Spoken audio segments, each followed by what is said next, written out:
नमस्कार और हम अपने चैनल वंदे मातृभूमि में आपका हार्दिक स्वागत करते हैं। मैं जानता हूं कि आज बहुत ही आपका व्यस्त दिन रहा होगा। भारंगम जो है वो समापन पे है, तो मैं चाहूंगा कि एक शॉर्ट में आप अपनी जर्नी जो है बहुत ही संक्षेप में अगर हमारे दर्शकों के साथ में साझा कर सकते हो। Thank you sir. मेरा नाम जयंत राभा है और मैं आसाम से बिलोंग करता हूँ। दिल से थिएटर को बहुत चाहता हूँ और बचपन से ही ये मन था कि आर्ट के साथ जुड़ा रहा हूँ।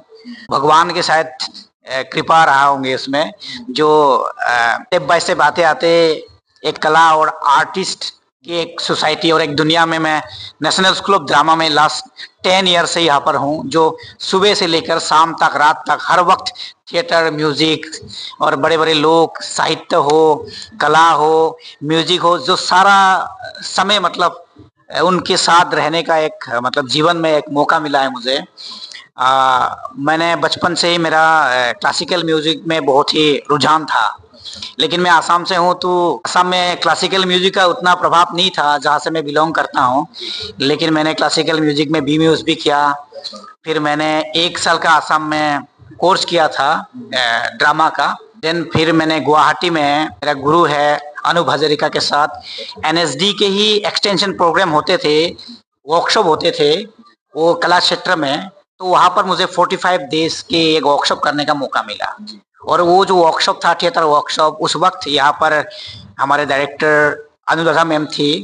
उस वक्त मुझे 45 डेज का ये वर्कशॉप करने को मिला और उसी वर्कशॉप में मैंने पार्टिसिपेट किया और उस वर्कशॉप में हमने एक नाटक भी बनाया, मेरी जियोरी करके। मेरी जियोरी मतलब एक असम के एक मेरी कम्युनिटी है जो उनके उन्हीं के मतलब बेस्ट था वो स्टोरी जो है। फिर वो नाटक बहुत ही अच्छा रहा। असम में भी हमने बहुत सारी जगह पर किया और साथ साथ भारत रंग महोत्सव में करने का मौका मिला। ये जो अभी मैं बात कर रहा हूँ ये 2008 की बात कर रहा हूँ मैं, 8 और 9 के, हाँ 2008 और 9 के। तो उस वक्त पहली बार नेशनल स्कूल ऑफ ड्रामा में आके भारत रंग महोत्सव जो फेस्टिवल है देखने को मौका मिला और नाटक खेलने का भी मौका मिला। तब से जो है नेशनल स्कूल ऑफ ड्रामा और दिल्ली एनएसडी में मतलब एक अलग ही एक वो था कि यहाँ पर आके पढ़ना है, हाँ सीखना है और इस तरह का नाटक करना है। तो उसके बाद लगातार वो फिर नाटक की तरफ ज्यादा ही मतलब रुझान रहा और कंटिन्यूअसली और अलग अलग जगह पर असम में अलग अलग डायरेक्टर के साथ मैं काम करता रहा और करते करते 2015 में मेरा एनएसडी में सिलेक्शन हो गया। बहुत बढ़िया।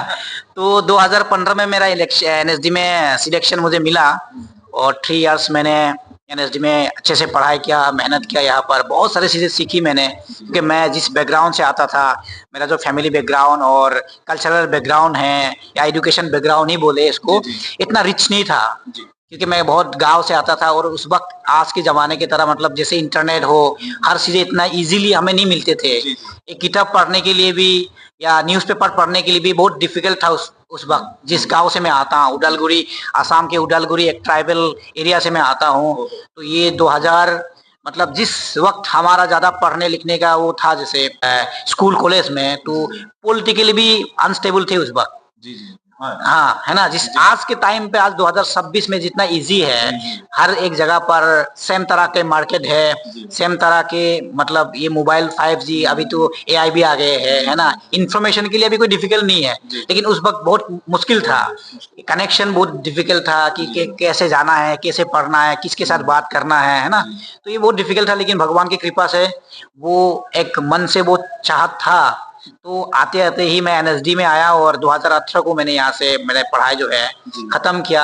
उसके बाद मैं थिएटर इन एजुकेशन के बारे में मैं तब जब यहाँ पर पढ़ रहा था तो तभी मैं देख रहा था कि बाल संगम, जश्न बचपन किस तरह से गांव से बच्चे आके यहाँ पर परफॉर्म करते हैं। साथ साथ यहाँ पर जो बच्चों के साथ वर्कशॉप होते हैं कंटिन्यूअसली और फेस्टिवल संडे क्लब का नाटक होते हैं। तो ये सब जब मैंने देखा तो मुझे ये लगा कि आफ्टर एनएसडी पास आउट मुझे भी इस तरह का चीजें पे और भी गहराई से पढ़ना है, जो मैं जाके अपने गांव में और बच्चों के साथ और भी मतलब डेप्थ में जाके और बेहतरीन तरीके से काम कर पाऊं। क्योंकि मेरा जो ट्रेनिंग था वो एक्टिंग के ऊपर था, एक्टर के ऊपर। तो मुझे ये लगा कि एक्टिंग तो मैं सीख रहा हूं मैं, और मैं ये भी लगा कि मैं अभी बॉम्बे नहीं जाऊंगा, मुझे जाके वापस आसाम में जाके काम करना है और उसके लिए मुझे और भी कुछ चाहिए।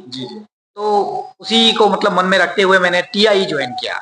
बहुत बढ़िया है। सर, मैं आपको आपकी जर्नी को सुनकर के काफी इंस्पायरिंग जर्नी है कि आप कहाँ ट्राइबल एरिया से निकल करके और एनएसडी में पहले तो एडमिशन होना एक अपने आप में बहुत बड़ा अचीवमेंट होता है। उसके बाद आपने यहाँ से ग्रेजुएशन करने के बाद फिर आपने ये डिसाइड किया कि एक्टर ना बन करके, जो कि यहाँ पे शायद जो लोग आते हैं सबसे पहला उनका ड्रीम होता है कि एक्टर बन जाए, लेकिन आपने थिएटर इन एजुकेशन को चुना।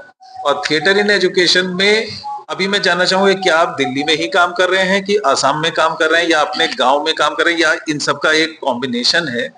तो आप अभी कहाँ पे किस एरिया में काम कर रहे हैं और वो बच्चे किस बैकग्राउंड से आते हैं और उनको लेकर के आपको क्या डिफिकल्टीज फेस होती हैं अपने प्रोग्राम को चलाने में? एनएसडी में जो मैंने यहाँ पर जो माहौल देखा, तो मैं उस वक्त बहुत रियलाइज करता था, अपने आप को ही बहुत रियलाइज करता था कि दिल्ली के जो बच्चे हैं इतने मतलब स्मार्ट है, इनको हर चीजें इनको यहाँ पर मिलते हैं और हर एक अच्छे बैकग्राउंड से आते हैं यहाँ पर। और मुझे ये लगा था कि जो बचपन के टाइम पे जो मैंने मिस किया है, तो मुझे वो सीखना है एक्चुअली।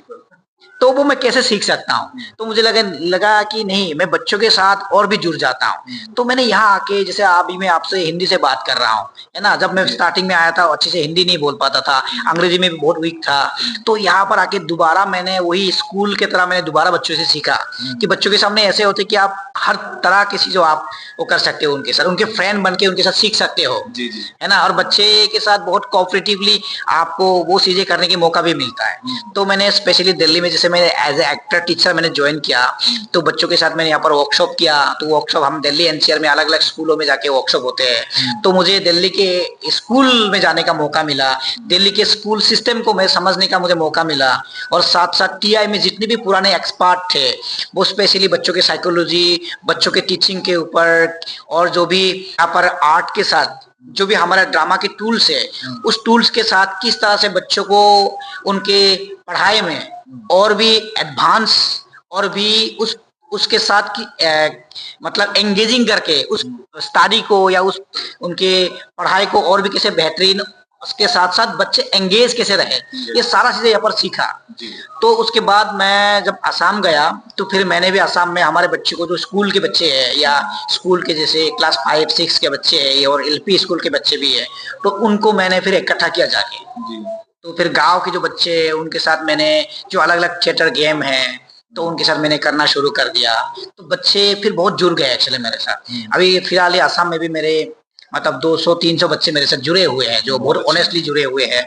मैं उनके साथ काम कर रहा हूँ, और ये जो मैं वहां पर जाके काम करता हूँ, मैं यहाँ से सीख के जाता हूँ। यहाँ पर जो एडवांस टेक्नोलॉजी है, क्योंकि देखो दिल्ली जो है भारत की राजधानी है, हर चीजें यहाँ पर आते हैं, इकोनॉमिकली हो, एजुकेशन हो, है ना, लाइफस्टाइल हो, सारा चीजें यहाँ पर आपको बहुत जल्दी सीखने को मिलता है, क्योंकि गांव के बच्चों को उतना एक्सपोजर मिलता नहीं है। तो ये चीजें जो है, मैं क्योंकि अगर उनको जीवन में करियर को कैसे आगे बढ़ाना है, किस तरह का हमें फोकस होकर पढ़ना है, स्टडी कैसे करना है, बहुत सारी चीजें जो है आप रहते हो एक माहौल में ना, आप फिर धीरे धीरे आप सीखते हो। तो अभी तो सर स्पेशली मैं दिल्ली में काफी बच्चों के साथ मैंने लास्ट 8 ईयर्स यहाँ पर मेरा भी टीआई में हुआ है। तो बहुत सारे बच्चों के साथ मैंने काम किया, साथ साथ मेरे बहुत सारे पेरेंट्स के साथ मेरा अच्छा बॉन्डिंग है ना। बहुत सारे स्कूल के प्रिंसिपल्स के साथ अभी मैं लास्ट 2 ईयर से मैं कोऑर्डिनेटर भी बना हूँ। तो स्कूल में जाता हूँ मैं प्रोग्राम डिजाइन करने के लिए या वर्कशॉप कंडक्ट करने के लिए। तो हमारे जो थिएटर एंड एजुकेशन का जो प्रोसेस है, अलग अलग स्कूल में जाके उनके से बात करना, आइडियाज को शेयर करना, और बच्चों के साथ ये जो आर्ट एंड कल्चर है या हमारा जो टीआई के मेथड है, किस तरह से बच्चों को उनके एजुकेशन में और इनहेंस कर सकते हैं, ये सारा जो है ना अभी एक प्रोसेस में है। तो बहुत अच्छा, बहुत सारी चीजें जो है ना सीखने को मिल रहा है। सर, अभी हमें ऐसा पता चला कि आपका यहाँ पे एक प्ले हुआ था। हम चाहेंगे कि उसका थोड़ा प्ले वो क्या था और उसमें किस तरह से बच्चों ने परफॉर्म किया और उसका क्या ऑडियंस का क्या रिएक्शन रहा, उसके बारे में थोड़ा सा हमारे दर्शकों को बताएं। सर, अभी लास्ट जो हमारा संडे क्लब का जो मेरा अभी लास्ट मैंने एक प्रोडक्शन किया है, जो संडे क्लब में हम जनवरी में मैंने परफॉर्म उसको शो किया अभिमंच में 16-17 में, और उसके बाद उसका शो दोबारा हमने अभी बीआरएम में अभिमंच में ही शो किया, जो 10 जनवरी को हुआ है और फरवरी को हुआ है, सॉरी। हाँ, तो प्रेमचंद जो है, मैं एक्चुअली जब असम से आया था तो दिल्ली में ही आके बहुत सारी चीजें मुझे एक्चुअली पता चला चीजें। तो लास्ट जब हमने लास्ट एक प्रोडक्शन किया था, बड़े भाई बड़े भाई साहब प्रेमचंद के एक हमने नाटक किया था, जो आर्टिस्ट हमारे आर्टिस्ट के साथ मिलके। तब मैं ज्यादा मतलब प्रेमचंद के साहित्य और हिंदी साहित्य के और नजदीक पहुंचा। मैं बहुत सारे कहानियां पढ़ने लगा, काफी जुड़ा हुआ काफी जुड़ा, हाँ बहुत साहित्य है। और धीरे धीरे कि यहाँ पर काम कर रहा हूँ तो फिर क्योंकि बच्चों के साथ जुड़ा हुआ है, तो बच्चे क्या लेके आते हैं, बच्चे अपने घर को लेके आते हैं, बच्चे अपना कल्चर को लेके आते हैं, सोसाइटी को लेके आते हैं ना। तो धीरे धीरे मेरा भी उधर थोड़ा सा रुझान रहा है। प्रेमचंद को मैंने और भी पढ़ा। और इस बार जो मेरे संडे क्लब के जो बच्चे थे उसमें 20 बच्चे थे। तो मेरे जो टीम थे, हम 5-6 लोग थे। जो मेरे असिस्टेंट डायरेक्टर मेरे साथ थे अमित, और म्यूजिक किया था देवेन भाई ने, जो मेरा सीनियर एनएसडी से। मेरा एक बैचमेट है परम, उसने भी एक्टिंग में बहुत सारा काम किया। तो हमने डिसाइड किया नहीं कि बच्चों को उस तरह का एक कंटेंट जो है या टेक्स्ट के ऊपर काम करना चाहिए। फ्रॉम द बिगिनिंग मुझे लगा कि मैं शेक्सपियर के कोई एक नाटक उठाऊंगा, क्योंकि तो बहुत ज्यादा आउटलैंडिश हो जाता है, या मतलब जिसे कहते हैं बाहर का हो जाता है। हाँ, हमारे हिंदुस्तान से जुड़ा हुआ नहीं होता, हमारी सोसाइटी से जुड़ा हुआ नहीं। एग्जैक्टली सर, जैसे आप बात कर रहे थे ना अभी, उसी तरह से हमारा डिस्कशन इस तरह से डिस्कशन हुआ था कि शेक्सपियर के साथ अगर उसी तरह का कैरेक्टर चाहिए तो फिर इंडिया के कंटेंट में हमें किसको उठाना चाहिए। तो फिर बच्चों ने भी बोला कि इंडियन कंटेंट में अगर करना है तो साहित्य में, तो हमें प्रेमचंद को करना चाहिए। तो हमने क्या किया, बच्चों को बहुत सारे प्रेमचंद की जो कहानियां हैं बच्चों से पढ़वाए। बच्चे ने बहुत सारी कहानियां पढ़े, और उस कहानी को हम इम्प्रोवाइज के तौर पर हर संडे सैटरडे को अलग अलग कहानी को हम एक्सप्लोर करते गए। तो करते करते करते आखिरी में हमने 4 स्टोरी को हमने फाइनली एक नाटक के रूप दिए, जिसमें से आयर एक स्टोरी है ना, बड़ी घर की बेटी, और दूध के दाम, और फन। ये 4 स्टोरी को लेके हमने 1 घंटा 20 मिनट का एक प्ले बनाया। और इसमें बहुत सारी चीजें मुझे देखना होता है, क्योंकि ये एकेडमिक एक प्रोसेस है बच्चों के साथ, कि हर एक बच्चों को कैरेक्टर भी मिले, है ना, क्योंकि वो बच्चे इतना मेहनत कर रहे हैं। और उनका क्योंकि वो प्रोसेस से ही सीखता है। अगर बच्चे जितने पार्टिसिपेट करेंगे उतना सीखेंगे। तो ये भी रहता है कि बच्चों को प्रॉपर तरीके से उनको काम करने का मौका मिले। तो हमने अलग अलग 4 स्टोरी लेना पड़ा, क्योंकि हमारा 20 बच्चे थे। और मेरे इस बार का जो बैच था उसमें लड़कियां ज्यादा थी। तो मुझे ये भी लगा कि ये लड़कियां ज्यादा है, और फ्रॉम द बिगिनिंग से लड़कियां इतना एडवांस थी, मतलब बातचीत करने में सबसे आगे थी वो लोग। तो फिर लड़के भी बहुत ही ऑनेस्ट थे, मतलब वो अच्छे से कर रहे थे। लेकिन लड़कियां हर चीजों पे लेके वो आग भाग ले रही थी, वो डिस्कशन में हो, काम करने में हो। तो फिर हमने डिसाइड किया नहीं, हमारे जो जितने भी हमारे साथ बच्चे हैं उनको भी प्रॉपर तरीके से मौका मिलना चाहिए। तो फिर हमने इसको प्रॉपरली इसको गाइड किया है, और स्टोरी को लिया, जिसमें फीमेल कैरेक्टर 1-2 नहीं उस नाटक में मतलब कहानी में नहीं थे। लेकिन हमको लगा कि नहीं, कि जो कहानी में जो लड़की के बारे में बातें बोला जा रहा है, डिस्कशन हो रहा है, लेकिन उस फीमेल कैरेक्टर को हम जीवित कर देंगे, जीवित करेंगे, और उससे भी कुछ जो अनकही बात है, जो वो बातें नहीं कह पा रहे थे, लेकिन राइटर ने उस चीजों को वहां पर रखा हुआ है। हमें लगा कि नहीं, कि एकेडमिक प्रोसेस है, और थोड़ा हम साइलेंस लेते हैं, उसको एक्सपेरिमेंट करते हैं, थोड़ा साइलेंस लेते हैं, और बच्चों को भी लगा कि नहीं हम कर सकते हैं सर। तो फिर थोड़ा सा हमने लिबर्टी लिया उसको लेके। फाइनली कुछ कहानी में जो फीमेल कैरेक्टर को हमने एक्सटेंड किया, जो प्रेमचंद जी ने उसको मतलब उस तरीके से आगे नहीं लेके आए थे, लेकिन हमने एक्सटेंड करके उसको फीमेल ओरिएंटेड एक स्टोरी लाइन जो नरेशन है ना, उसको हमने मतलब फाइनली बिठाया। जहाँ तक मेरी जानकारी है, जैसे यहाँ पे देवेंद्र राज अंकुर जी का कहानी का रंगमंच का एक उनका कॉन्सेप्ट है जी, तो शायद आपने उसी को फॉलो किया कि कहानी से रंगमंच को जोड़ा है जी सर। और उसमें अपना थोड़ा एक डायरेक्टोरियल जो लिबर्टी होती है जी, वो लेते हुए उसको एक्सटेंड किया जी।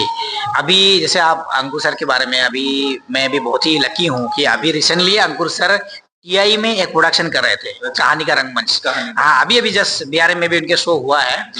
तो ये है कि यहाँ पर मैं ही मतलब एक अपॉर्चुनिटी जो होते हैं ना, कि आप एनएसडी में आप रहते हो, तो देखो अभी भी आपको साउंड आ रहा है ना। तो यहाँ पर माहौल ही ऐसा है, माहौल बहुत एनर्जेटिक और बहुत ही खुशनुमा सा लगता है। बिल्कुल, मतलब एनर्जी है, और सारा चीजें आर्टिस्टिक है। आपको सिर्फ एक्सेप्ट करना है, उस दिशा में आपको चलते रहना है कि नहीं मैं कुछ करूंगा। और हर चीजें जो आ रहा है इंडिया से, हर कोने से, वो बड़े बड़े जो कलाकार आते हैं उनको आप सुनते जाइए, उनको रेस्पेक्टफुली उनको सुनिए, उनके विजन को सुनिए, उनके आइडियाज को सुनिए, है ना। आप एक्सेप्ट करोगे तो धीरे धीरे वो चीजें जो है ना आपके अंदर आते हैं। क्योंकि मैं फ्रॉम द बिगिनिंग में अपने आपको एनालिसिस करता हूँ सर, कि मैं बहुत जीरो होके यहाँ पर आया था। आज अगर मैं आपसे बात कर पा रहा हूँ बिकॉज ऑफ की एनएसडी है, कि मैं आपके सामने बात कर पा रहा हूँ अभी। अरे सर, मेरा ये कहना है कि आपका अचीवमेंट खुद में बहुत अच्छा है और आपने बहुत लंबा यात्रा अपनी पूरी की है, लेकिन हाँ, अभी इसके आगे भी बहुत बिल्कुल कुछ सर, है हाँ। अचीव करने को। सर, एक मेरा आखिरी क्वेश्चन है आपसे। जयंत जी एक एक्टर हैं, डायरेक्टर हैं, टीचर हैं, या इन सब का एक कॉम्बिनेशन है, और आने वाला आपका प्लान क्या है आगे अपने बारे में और अपने प्रोफेशन के बारे में? मुझे लगता है कि मैं एक्टिंग से भी ट्रेन हूँ, क्लासिकल म्यूजिक पे मेरा बैकग्राउंड रहा है। साथ-साथ में आसाम में बहुत सारे नाटक के ग्रुप के साथ भी मैंने काम किया था और फ़िल्म में भी थोड़ा बहुत मैंने काम किया था। मतलब फ़िल्म में एज़ एक्टिंग तो नहीं किया मैंने, प्रोडक्शन में मैंने काम किया, असिस्ट किया मैंने, स्क्रिप्टिंग में मैं रहा हूँ। सर मुझे ये लगता है आज जो भी मैं काम करता हूँ, भले मैं टीचिंग करता हूँ या मैं नाटक बनाता हूँ या नाटक में लिखता हूँ, तो सर मुझे लगता है कि सभी चीज़ जो है ना आपको बहुत हेल्प करता है। मैं अभी भी ये सभी को मिला के और जीवन में जितने भी मुझे गुरु मिला हुआ है, जितने भी लोगों के साथ मैं बातचीत मैंने करने को मुझे मौका मिला, सुनने को मौका मिला, मुझे लगता है सब मिला के मैं आज जो भी करता हूँ, उन्हीं लोगों का मेरे अंदर समा हुआ है। अच्छा, तो मैं कहूँगा कि आप एक्टर भी हैं, डायरेक्टर भी हैं, एक क्लासिकल सिंगर भी हैं और टीचर भी हैं साथ-साथ। हाँ सर, मतलब हाँ मतलब मैं पर्टिकुलर एक तो नहीं बोल पाऊंगा आपको। हाँ, बट मैं जो भी क्रिएट करता हूँ या जो भी मैं आपसे बात करता हूँ, तो मुझे लगता है कि ये सभी चीजें जो है ना आपको कहीं ना कहीं हेल्प करता है और सभी चीजें जो है ना आपको कहीं ना कहीं आपको लिफ्ट करता है चीजें। क्योंकि मैं जब नाटक करता हूँ, मैं एक एक्टर के पॉइंट ऑफ व्यू से सोचता हूँ उसको कि ये एक्टर अभी एक डायलॉग को लेके स्ट्रगल कर रहा है। तो क्योंकि मैं जब परफॉर्म करता हूँ मुझे भी लगता है कि एज ए एक्टर कब वो डायलॉग से स्ट्रगल करता है, कब वो स्टेज में अपना कोरियोग्राफी को लेके, कंपोजिशन को लेके, अपना कैरेक्टराइजेशन को लेके, कैरेक्टर बिल्ड को लेके, फ्लुएंसी को लेके स्ट्रगल करता है, वो मैं देख पाता हूँ। इसीलिए मैं जब काम भी करता हूँ तो एक्टर जो होता है मेरे साथ मुझे लगता है मतलब वो बहुत फ्री रहता है। क्योंकि मुझे लगता है कि अगर ये एक्टर थोड़ा बहुत अगर प्रेशराइज हो रहा है तो मैं उसको थोड़ा सा हल्का कर देता हूँ, क्योंकि मुझे लगता है नहीं उसको थोड़ा रिलीफ कर दो अभी, फिर दूसरा दिशा पे मैं पकड़ता हूँ। तो ये जो है फिर मैं कभी कभार उनसे बहुत अच्छा टीचर भी बन जाता हूँ, प्यार से समझाता हूँ मैं, बेटा ऐसा नहीं ऐसा करो वैसे करो। क्योंकि जब आप डायरेक्टर भी बनते हो ना तो कभी कभार आपको बहुत सेल्फिश होना पड़ता है, बिल्कुल, है ना। क्योंकि आप जब एक प्ले बनाते हो उसमें आपको प्ले में सबसे इंपॉर्टेंट मुझे ये लगता है कि आप किस तरह से चीजों को एडिट कर रहे हो। आप जब प्ले बनाते हो, जैसे मैं डिवाइस प्ले में काम करता हूँ ज्यादातर, तो बच्चे जो आप मैं कोई भी इम्प्रोवाइज दूंगा तो बच्चे उसको बहुत सारी चीजें बना के लाएगा और वो बहुत मेहनत से वो प्यार से बना के लेके आया। लेकिन वो आपके काम है उस चीजों को कहाँ से कितने लान रखना है। बिल्कुल, एक जैसे कहते हैं ना एक मूर्तिकार होता है, उसकी तरह से थोड़ा काटना काटना है और उसको एक शेप देना है। हाँ, तो सर ये जो डायरेक्टर का डिसीजन मेकिंग का टाइम होता है ना, वेरी डिफिकल्ट होता है ये। क्योंकि बच्चे ऑनेस्टली लगन से डायलॉग याद करके प्रिपेयर करके चीजें लेके आता है, फिर आप उससे काटते हो चीजें को लेके, है ना। तो उस वक्त आपकी टीचर जो क्वालिटी है बच्चों के सामने आप उस टीचर के पॉइंट ऑफ व्यू से बात करते हो, वो मुझे लगता है वो मेरा काम आ जाता है। क्योंकि उनको मैं मोटिवेट कर देता हूँ, नहीं तो कि बच्चे आपके से फिर वो डिस्ट्रैक्ट हो जाएंगे, वो लगेंगे कि सर बिल्कुल नहीं सुन रहा है, सर अपने काम को लेके सेल्फिश हो जाता है डायरेक्टर। ऐसे डायरेक्टर जब कभी काम मैं जैसे करता हूँ तो मुझे लगता है कि नहीं अभी को नहीं सुनना है, अभी मेरा विजन आइडिया और जो मैं नाटक को एक फ्रेम में लाना चाह रहा हूँ वो मुझे सबसे इम्पोर्टेंट है। तो ये जो है ना डायरेक्टर के अंदर वो क्राइसिस नहीं बोलूंगा, वो चीजें आते रहते डिसीजन मेकिंग में, डिसीजन मेकिंग चलता रहता है और उसको काट छाट भी करना है, बच्चे को संभालना भी है, ये भी कहीं मोटिवेट भी करना है क्योंकि छोटे बच्चे हैं तो और उन सबको अलाइन करके हमें अच्छा प्रोडक्शन करना है। जैसे अभी क्या होता है हम इनवाइट करते हैं सबको, जैसे आप म्यूजिक के लिए मैंने किसी को इनवाइट किया और वो लिखते हैं बढ़िया से, सुर करते हैं ना, बहुत करके वो आते बच्चों को प्रैक्टिस करता है। मैंने बोलूंगा नहीं जी दादा ये गाना जो है ना इस नाटक में नहीं जा रहा है, अभी इसको हम नहीं रख पाएंगे, तो बुरा लगता है ना लोगों को। मैंने बोले इतना मैंने 2 दिन से बच्चों को सिखाया, अभी गाना को आप नहीं रख रहे हो। तो सिर्फ उसी तरह से होते है कि बहुत सारी चीजें आपको निकल, जैसे मेरे साथ जो इस बार अमित ने काम किया, जब मैंने बोला कि नहीं कुछ फीमेल जो कैरेक्टर है उसको आप एक्सटेंड करके लिख सकते हो, तो उसने हर रात को उसने बोले सर मैं रात को 3 बजे तक मैं इसको लिखा हूँ, फिर मैं सुनता हूँ तो जो मेरा जो पूरे नाटक को जिस विजन से मैं देख पा रहा हूँ मुझे लगता है कि ये नहीं जा रहा है, फिर मैं बोलता हूँ कि नहीं ये नहीं हो पाएगा। और उस डिसीजन के टाइम पे मुझे बुरा भी लगता है क्योंकि आपके लिए वो काम कर रहा है और आप ही बोलो कि इसको ऐसे ही करो, वही है, उस वक्त फिर मुझे लगता है कि नहीं, फिर वो कभी आप टीचर बन के थोड़ा सा उनको प्यार से समझा सकते हो, क्योंकि जब टीचर बनते हैं ना, वो टीचर में फिर ये सब नहीं है, आपके लिए बहुत बराबर हो जाता है। टीचर के पॉइंट ऑफ व्यू हर एक आपके लिए बराबर है, लेकिन नाटक बनाते वक्त आप हर एक को बराबरी में नहीं देख सकते हो। जी जी। किसी के अगर सीन एक है तो एक ही सीन है, उसको मैं बुरा लगे मैं उसके दो सीन नहीं दे सकता हूँ ना, क्योंकि नाटक का अपना एक भाषा होता है, नाटक का अपना एक स्टोरी लाइन होते हैं। आपको जो प्रोटोगोनिस्ट आप पकड़ते हो उसको आपको आगे की तरफ लेके जाना है। जब कोई एक प्रोटोगोनिस्ट को आप आगे की तरफ लेके जाते हो और साथ में जो आपके जो सपोर्टिंग जो कैरेक्टर जो इंट्रोड्यूस करते हो, धीरे धीरे उनको आपको समेटना होता है, तभी एक कहानी एक लाइन पे आएगा और एक क्लाइमेक्स तक पहुंचेगा। हाँ। वहां से उसका एक अंत जैसा भी हो, उसका सुखांत हो या दुखांत हो, लेकिन वो अंत तक पहुंचेगा। तो सर ये जो मैं बातें कर रहा था एक्चुअली, कि मैं इसलिए भी इस बात को मतलब इम्फेसिस कर रहा था टीचर और ये वाला सी बातें जो है, एक्चुअली मैं अभी तक जितने भी काम मैं कर रहा हूँ, मैं नया बच्चों के साथ काम कर रहा हूँ। तो नया बच्चों के साथ जब काम करते हो तो उनको बहुत प्यार से रंगमंच के इम्पोर्टेंस के साथ साथ उसके जो पॉजिटिविटी और ये सारा चीज जो है ना बहुत प्यार से रखना होता है। क्योंकि मैं इस बात को इसीलिए रख पा रहा हूँ कि मैं एज ए एक्टर कभी मुझे भी ऐसा फील हुआ था कि नहीं, मैं जो करना चाह रहा हूँ मुझे डायरेक्टर करने को नहीं दे रहा है। तब मुझे बुरा लगता था, अरे मैं कर सकता हूँ, मुझे क्यों करने को नहीं दे रहा है, और मैं अच्छा कर रहा हूँ लेकिन उसके बाद भी करने को नहीं दे रहा है।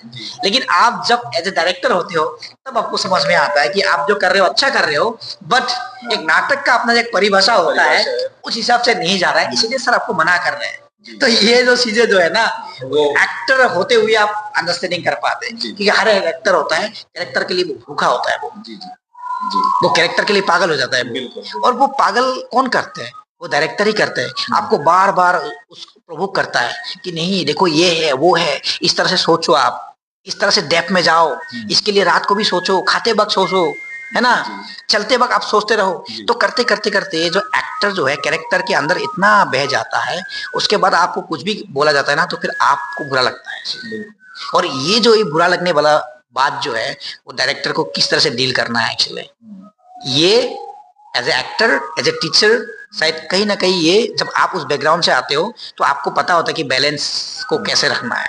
तो मेरा यही है, इसीलिए मुझे लगता है कि कभी कभार टीचर भी आ जाते हैं, हाँ। कभी डायरेक्टर भी, कभी एक्टर भी। तो मिला जुला के सर मैं अभी तक जितना भी काम कर पा रहा हूँ, मैं मिला जुला के ही काम कर पा रहा हूँ शायद। हाँ। जैन जी, आपसे बात करके बहुत अच्छा लगा और मुझे लगता है कि अभी तो बहुत कुछ है जो हम लोग आपस में विचार विमर्श कर सकते हैं और बहुत सी चीजें नई निकल के आ सकती हैं, लेकिन समय की थोड़ा सा कंस्ट्रेंट को देखते हुए मैं आपको वंदे मातृभूमि चैनल की तरफ से बहुत बहुत शुभकामनाएं देता हूं और आपके इतने सराहनीय कार्य को हम अपने चैनल पे दर्शकों से साझा करेंगे और हम कामना करते हैं कि आप अपने भविष्य में बहुत ज्यादा सक्सेसफुल हों और बच्चों को ऐसे ट्रेन करके आगे उनका भी भविष्य निर्माण करें। बहुत बहुत धन्यवाद आपका। Thank you sir, thank you so much. Thank you.